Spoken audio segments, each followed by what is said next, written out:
Everyone, welcome to CSE now current affair series. आज हम 20 दिसंबर के करंट अफेयर डिस्कस करेंगे through MCQs. 8 MCQ which you should not miss out if you want to clear UPSC prelims. हम दोनों ने ही यूपीएससी प्रीलिम्स 5-5 बार क्लियर किया हुआ है।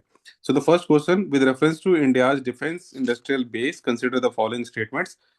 पहला option, an indigenous defence industrial base reduces India's vulnerability to foreign sanctions and export controls during crisis. कि भाई हम जो है वल्नरेबल नहीं रहेंगे जो फॉरेन कंट्रीज हमारे ऊपर सैंक्शंस लगा देती है। And second option is defense exports primarily strengthen India's economic growth, but have limited relevance for foreign policy and strategic partnership. कह रहे फॉरेन पॉलिसी वगैरह के लिए कुछ खास रेलिवेंस नहीं है। And the third option is defence industrial corridors in Uttar Pradesh and Tamil Nadu aim to create manufacturing clusters and strengthen domestic defence supply chains. थोड़ा कॉमन सेंसिकल क्वेश्चन है, आप लॉजिक से चल सकते हो, ठीक है, जो कहते हैं elimination technique, educated guessing. So take 5-10 seconds, pause the video and mark your answer. So the right answer for this is कि जो पहला और तीसरा ऑप्शन है, आप देखो मैन्युफैक्चरिंग तो करेंगे, ठीक है, क्लस्टर इसीलिए बन रहा है, इंडस्ट्रियल कॉरिडोर इसीलिए बन रहा है कि वहां पे मैन्युफैक्चरिंग बढ़ेगी। वनरेबिलिटी, अब हम खुद का प्रोड्यूस कर रहे हैं तो हम दूसरे पर डिपेंडेंट नहीं होंगे, तो वनरेबिलिटी रिड्यूस होगी। बट फॉरेन पॉलिसी में क्यों नहीं रोल होगा? डिफेंस के जो पॉलिसी वगैरह बनती है, आप देखो डील वगैरह होती है दूसरी कंट्रीज से, तो डेफिनेटली उस पर भी इम्पैक्ट पड़ेगा। So second option is incorrect. अब बाकी दोनों सही हैं। So hopefully you have got it right. Coming to question number 2, with reference to ICGS अमूल्य, consider the following statement. First, ICG का फुल फॉर्म यहाँ है इंडियन कोस्ट गार्ड। तो इंडियन कोस्ट गार्ड related अमूल्य is designed as a fast attack craft for offensive naval combat operation. Second, the vessel has an operational endurance of about 1500 nautical miles. Third, it is deployed under the Indian Coast Guard division north east. तो pause करेंगे and mark करेंगे आप लोग answer, ठीक है। अब देखो focus क्या करना है, ये इंडियन कोस्ट गार्ड है और हमें पता है इंडियन कोस्ट गार्ड और इंडियन नेवी दोनों में डिफरेंस होता है। कोस्ट गार्ड जो है वो पेट्रोल करते हैं, ना कि अटैक करते हैं। तो ये जो फर्स्ट ऑप्शन आप देख रहे हो कि उनका जो आईसीजीएस अमूल्य है वो फास्ट अटैक क्राफ्ट है, ये गलत है। वो फास्ट पेट्रोल वेसल है, तो ये गलत हो जाएगा। तो 2 and 3, A 2 and 3 is the correct answer. Move to the third question. With reference to reservation for ex-Agniveers in Central Armed Police Forces (CAPF), consider the following statement. Agniveer को लेकर question है ये। Ex-Agniveers are exempted from written examination for recruitment to CAPF। का written examination देने की जरूरत नहीं है। And the second option is the enhanced reservation, उनके लिए रिजर्वेशन बढ़ा दिया गया है, 50% कर दिया गया है। Applies to Group C constable level post, कि ग्रुप सी लेवल के पोस्ट के लिए वो है वो लोग 50% Kota. Then third option is recruitment of ex-agniveers to CAPF will be carried out entirely through the Staff Selection Commission। कह रहा है एसएससी के थ्रू होगा पूरा पूरा। Okay, so take 5 seconds and mark the right answer.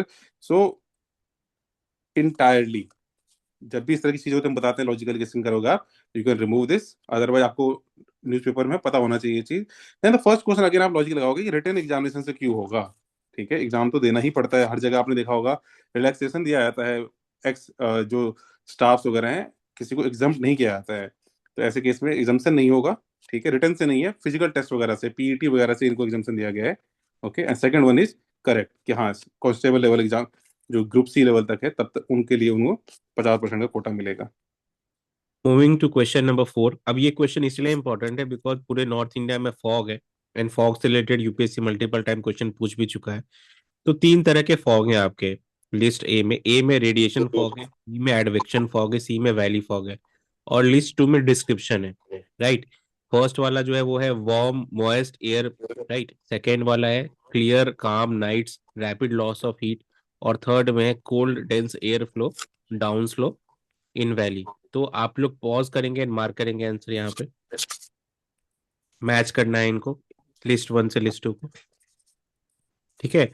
अब देखो जो फर्स्ट ऑप्शन है रेडिएशन फॉग फॉग वो होता क्या है, वो आपका ऑप्शन 2 है। ये क्लियर स्काइज में होता है, काम विंड्स में होता है और नाइट टाइम कूलिंग होता है। क्लियर स्काइज, काम विंड्स और नाइट टाइम कूलिंग, ये होता है आपका रेडिएशन फॉग। फिर एडवेक्शन फॉग, तो ये क्या है, तो ये आपका 1 है, ठीक है। यानी कि ये horizontal movement of warm moist air over cold surface, जब warm moist air cold surface के ऊपर मूव करता है हॉरिजॉन्टली तब ये बनता है। फिर थर्ड जो है वो वैली फॉग है, तो ये थर्ड हो गया आपका। ये कोल्ड एयर ड्रेनेज ट्रैपिंग इन वैली, जो वैली नाम से भी पता चल रहा है वैली है, तो वैली में जो कोल्ड एयर ड्रेनेज होगा उससे होगा। तो करेक्ट आंसर आपका ए हो गया। With reference to United Nations peace keeping operation, peace keeping के लिए क्वेश्चन पूछा है। UN peace keeping missions were originally क्या था, designed as armed enforcement mechanism to compel compliance with ceasefires, कि भाई आर्म्ड मैकेनिज्म था। देन सेकंड इज ब्रह्मनी या Brahimi. So Brahimi report 2000 emphasized the need for clear mandates, adequate resources, and prioritization of civilian protection. ये report का नाम आप याद रखना कि किससे रिलेटेड है। ओके, यूएन पीस कीपिंग से रिलेटेड है। And the third option is modern UN peace keeping missions often combine military, political and humanitarian component, कि तीनों ही कंपोनेंट को ये इन्वॉल्व करते हैं। Okay, so take 5 seconds, pause the video and then mark your answer. So the right answer for this is, जो पहला है आपका, इनका पर्पस ये नहीं था, जो ओरिजिनल वाली चीज थी, अनआर्म्ड ऑब्जर्वर मिशंस वगैरह भेजते थे कि पीस वगैरह इंश्योर करने के लिए। आर्म्ड वाला कंपोनेंट ओरिजिनली नहीं था, तो ये this one is incorrect.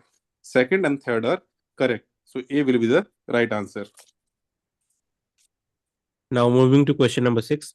With reference to corporate social responsibility in India, consider the following statement.